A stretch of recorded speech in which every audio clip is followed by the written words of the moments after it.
Halo semuanya, jumpa lagi dengan saya Reski Purnamasari di mata kuliah Pancasila.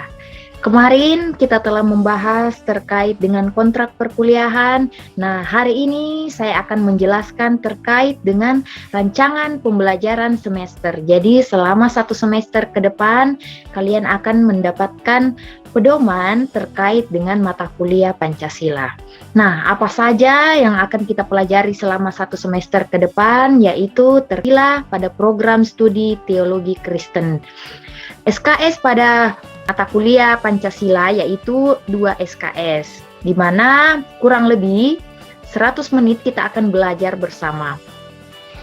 Baiklah, unsur-unsur rancangan pembelajaran semester, apa saja capaian pembelajaran pada kelulusan mata kuliah Pancasila, yaitu untuk menguraikan prinsip-prinsip dasar civil society atau masyarakat peradaban dalam perspektif Pancasila dan kekristenan, dan berkontribusi dalam meningkatkan mutu kehidupan bermasyarakat, berbangsa, bernegara, dan kemajuan peradaban berdasarkan Pancasila.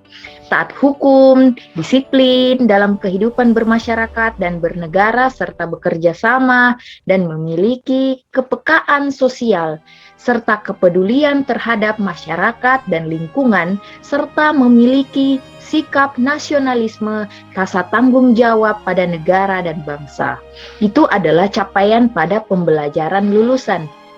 Sedangkan pada capaian pembelajaran mata kuliah Pancasila, yaitu kalian dituntut untuk mampu membangun paradigma baru dalam diri kalian berdasarkan nilai-nilai Pancasila melalui kemampuan menjelaskan proses sejarah, kedudukan dan hakikat sila-sila Pancasila, persoalan akal, merespon bangsa dan negara, dan menerapkan nilai-nilai Pancasila dalam kehidupan dan memanfaatkan iptek.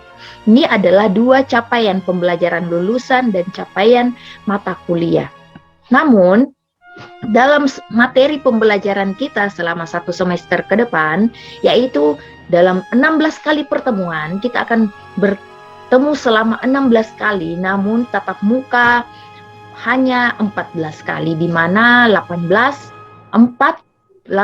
dengan 16 adalah UTS dengan kontrak perkuliahan kemarin yang setelah saya jelaskan ya, jika kalian mengikuti dengan baik bahwa absensi kalian 75%, kehadiran kalian baru boleh ikut ujian tengah semester maupun ujian akhir semester, itu adalah merupakan syarat pada proses pembelajaran. Nah, lanjut. Pada proses pembelajaran, di mana pada kemampuan akhir, yaitu yang pertama, memahami isi kontrak perkuliahan, mengetahui media yang digunakan. Jadi, sudah ada pemetaan pada pemutusan rektor bahwa kita sudah bisa bertatap muka, namun karena berbagai macam juga kendala, di mana saya juga sedang melakukan pelatihan Latsar CPNS, yang di mana saya dituntut untuk terus aktif di dalam pembelajaran, sehingga mengoptimalkan pembelajaran tetap berlangsung, maka saya melakukan pembelajaran secara daring. Baiklah teman-teman, itulah tadi kontrak perkuliahan pada kemarin pertemuan pertama. Lanjut kepada yang kedua, yaitu memahami pentingnya dan urgensi pendidikan Pancasila. Jadi kalian, kemampuan akhir pada tahapan pembelajaran di pertemuan kedua, kita akan membahas terkait dengan memahami pentingnya dan urgensi pendidikan Pancasila. Nah, kalian bisa melihat di layar bahwa pada kemampuan akhir ada kajian materi. Nah, kajian materi apa saja yang akan kita bahas, yaitu untuk kalian apa pelajari, mengetahui urgensi pendidikan Pancasila pada perguruan tinggi secara yuridis, historis, dan politik. Itu ada pendekatan-pendekatannya. Nah, metode pembelajaran, mahasiswa mendengarkan materi pembelajaran, baik itu melalui Zoom, meeting, sumber belajar, YouTube, buku, memiliki handout, dan PowerPoint. Jadi ada deskripsi tugasnya. Deskripsi tugasnya yaitu bagaimana kalian mampu jawaban kuis, knowledge sharing, keaktifan dan ketetapan waktu pada pengiriman tugas, di mana itu memiliki kriteria indikator pada penulisan maupun pada penilaian, yaitu mulai dari definisi serta istilah konsep Pancasila. Ini adalah materi-materi yang akan kita pelajari selama 1 semester ke depannya. Nah, lanjut lagi kepada pertemuan ketiga, menjelaskan Pancasila dalam konteks sejarah bangsa. Materi di RPS ini, di rancangan pembelajaran semester ini akan memberikan kalian pedoman bahwa sebelum masuk di dalam kelas saya, kalian udah punya mindset sendiri, kalian udah punya pikiran sendiri bahwa, oh, hari ini saya akan belajar ini. Contohnya hari ini saya akan belajar terkait dengan Pancasila sebagai dasar negara. Nah, apa saja sih yang akan kita bahas pada Pancasila sebagai dasar negara? Nah, yaitu kalian mampu menjelaskan Pancasila sebagai dasar negara, menjelaskan hubungan Pancasila dengan Undang-Undang Dasar 1945, Negara Republik Indonesia dan Bhinneka Tunggal Ika. Nah, kalian udah punya pemahaman terkait dengan pembelajaran kita, sehingga pada masa kita masuk dalam kelas sampai kepada pertemuan ke-8. Jadi kalian nggak usah tegang dulu, ini pada pertemuan ke-8, nah udah ujian tengah semester. Namun bagaimana kalian mampu menyelesaikan capaian pembelajaran setiap pertemuan. Itu ada poin tertentunya, teman-teman. Jadi kalian di sini, kalian yang akan memberikan nilai kalian sendiri. Dosen hanya memfasilitasi kalian ilmu, memberikan kalian materi, kemudian kita berdiskusi apabila kalian tidak mengerti. Nah, kalian berinteraksi satu sama lainnya, mencari ilmu, menggali. Pada masa ujian, kalian udah tahu, kalian udah bisa menjawab dengan baik. Lanjut lagi, setelah itu masuk kepada pertemuan ke-9, menjadikan Pancasila sebagai dasar pengembangan keilmuan. Mahasiswa mampu menjelaskan dasar Pancasila sebagai pengembangan keilmuan. Nah, seperti apa? Nah, kalian cari apa itu. Masuk lagi pada pertemuan ke-10, Pancasila sebagai etika politik. Masuk ke pertemuan ke-11, ke-12, 13, 14, 15. Ya, nanti saya akan memberikan kepada kalian di bawah ini, nanti kalian bisa mendownloadnya sehingga kalian bisa mempedomani RPS ini. Ya, adapun buku teks yang saya gunakan pada pembelajaran kita selama 1 semester yaitu ada di sini, yaitu Kemenristek Dikti, Undang-Undang Dasar 1945, Paradigma Baru Pendidikan Nasional dan Rekonstruksi dan Demokrasi, penerbit Kompas Jakarta, ada Bahar, Konteks Kenegaraan Hak Asasi Manusia, dan Tajamkan Pancasila Dasar Falsafah. Ini wajib kalian miliki. Jika kalian tidak mempunyainya, Kemenristek Dikti 2016 memiliki e-booknya, kalian bisa mendownloadnya sendiri. Nah, pada proses evaluasi, ada produk-produk belajar kalian, di mana itu adalah terkait dengan tugas-tugas kalian. Tugas-tugas kalian seperti apa? Nah, yang pertama itu ada tugas merangkum. Nah, tugas merangkum itu atau resume terkait pada tugas individu maupun tugas kelompok. Tugas individu maupun tugas kelompok itu berbeda-beda. Jadi poinnya seperti yang telah saya jelaskan ya pada kontrak perkuliahan, bahwa bobot tugas itu adalah 40%. Jadi itu lumayan banyak loh buat kalian mencetaknya. Sehingga itu ada pada pertemuan kedua, ketiga, keempat, kelima, keenam, sampai ke pertemuan ke-15. Jadi rangkuman, batas pengumpulannya itu setelah perkuliahan berakhir.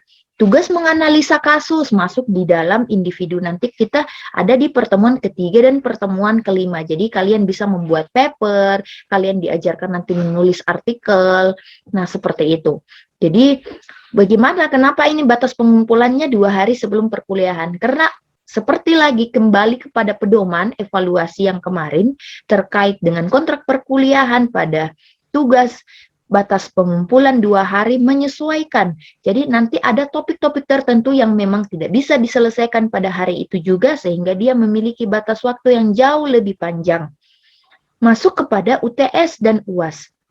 Ada pada pertemuan ke-8 dengan pertemuan ke-16. Jadi ini adalah pedoman evaluasi pada proses pembelajaran kalian. Adapun skala penilaian, yaitu kehadiran minimal 75% dari jumlah tatap muka.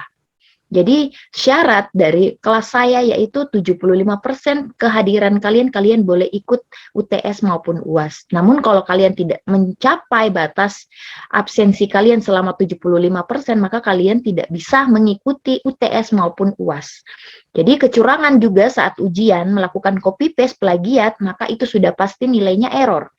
Oke teman-teman ya, kita sepakat dengan kontrak perkuliahan kemarin. Jadi di atas dari 20% tugas kalian maupun kuis kalian ataupun tugas UAS maupun UTS kalian di atas 20% tingkat plagiasinya, maka saya udah pasti nilainya error.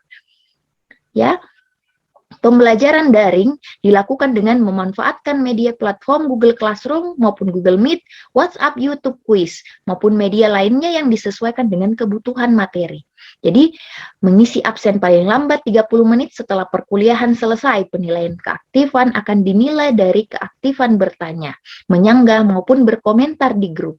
Jadi, bukan hanya terkait dengan kalian rajin masuk ke kelas.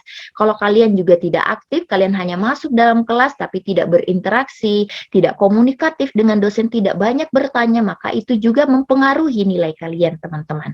Nah, membaca modul sebelum masuk kelas, jam perkuliahan, itu juga sangat baik untuk menambah wawasan kalian sehingga kalian bisa aktif di dalam kelas. Kalian udah mempunyai persiapan bahwa, oh sebentar kita akan belajar apa nih, saya udah buat pertanyaan sama ibu, supaya pada saat perkuliahan kalian bisa bertanya, kita bisa berdiskusi sehingga perkuliahan kita bisa aktif.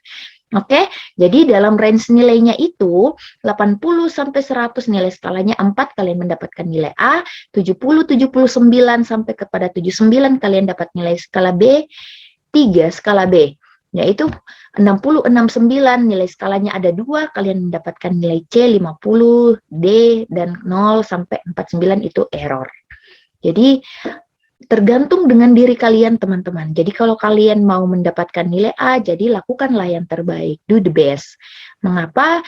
Dengan syarat yang pertama yaitu dengan rajin masuk ke kelas, meng-on-kan kamera, aktif bertanya, mengedepankan adab dan sopan santun, rajin mengumpulkan tugas tepat waktu, melakukan UTS, melakukan perintah yang dilakukan dosen selama itu terkait dengan pembelajaran.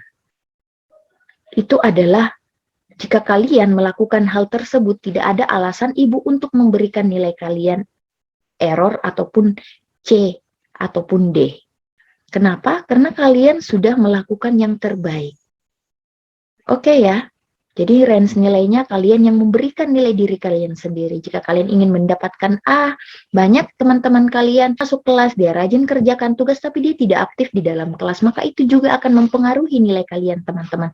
Jadi mohon untuk semua poin-poin terkait pada penilaian itu kalian harus dapatkan sehingga kalian berhak mendapatkan nilai A. Lanjut kepada deskripsi tugas. Deskripsi tugas itu terkait pada keaktifan kelas. Masuk tepat waktu, aktif dan terlibat memberikan kontribusi pemikiran yang baik, serta memberikan komentar serta pertanyaan-pertanyaan di dalam kelas. Ini adalah masuk pada keaktifan kelas. Sedangkan tugas mingguan, menyerahkan dalam bentuk dokumen-dokumen tentang topik artikel yang akan dibahas di kelas sesuai dengan timeline. Contohnya kalau kalian disuruh membuat makalah maupun paper ataupun artikel mengikuti format yang telah disediakan, yaitu dengan format 2 halaman, Times New Roman, fontnya 12 spasi, 1,5 sebagai bukti bahwa kalian mengikuti timeline yang telah diberikan kepada kalian. Nah, laporan bacaan, bagaimana berapa judul buku yang kalian baca, berapa halaman, nama pengarangnya siapa, buku apa, penerbitnya dari mana. Nah, itu kalian bisa jelaskan itu pada laporan bacaan. Makalah, jika kalian diberikan makalah, membuat 10 halaman maksimal. Nah, ini adalah deskripsi tugas kalian. Nah, jadi pada pendahuluan isinya apa, kualitas argumennya isinya apa, penggunaan buku-bukunya apa, ya, penggunaan presensi penulisannya seperti apa, penggunaan bahasa kalian, baku tidak, referensinya jelas tidak, lebih gimana, penekanan bahasanya seperti apa, pokok permasalahannya seperti apa. Bagaimana kalian menganalisis masalah tersebut? Apa hasil yang telah diberikan? Apa hasil yang didapatkan dengan penelitian tersebut? Nah, kesimpulannya masuk mencakup semua ide pokok. Jadi, semua pada pendahuluan, pada tinjauan pustaka, bagaimana kalian menganalisis itu sehingga muncullah kesimpulan. Ya, oke, itu adalah rancangan pembelajaran semester kita selama 1 semester ke depan. Jadi hal-hal yang kurang jelas dapat menghubungi dosen di kampus maupun di kelas. Biasakanlah bekerja dengan rencana, jadwal, dan sangatlah kurang arif menunda-nunda pekerjaan. Apalagi ketika pekerjaan yang membutuhkan perenungan dan pun refleksi. Buatlah rancangan belajar untuk 1 semester ke depannya dalam selembar kertas maupun buku yang bisa kalian tulis sehingga kalian memiliki pedoman, sehingga kalian mengetahui apa saja rencana kalian, serta jadwalkanlah tugas-tugas kuliah Anda, khususnya menuntut penulisan makalah-makalah. Sehingga kalian mengetahui, oh ini adalah materi yang akan saya bahas. Kenapa kita dituntut untuk menulis? Kenapa kita membuat makalah? Itu karena kalian pada nantinya, pada semester ketiga, kelima, udah membuat rancangan penulisan proposal. Apa rancangan tujuan proposal kalian? Apa rancangan penulisan kalian nantinya untuk kalian berikan kepada masyarakat, kepada kampus ini, yaitu dengan membuat skripsi. Nah, itulah adalah panduan bagaimana butir 1 dan butir 2 dan 3 membantu Anda tidak mengalami stres dan kesulitan di kemudian hari. Oke, selamat bekerja keras, tetap semangat, jangan lupa absen. Assalamualaikum, Tuhan memberkati kita semuanya.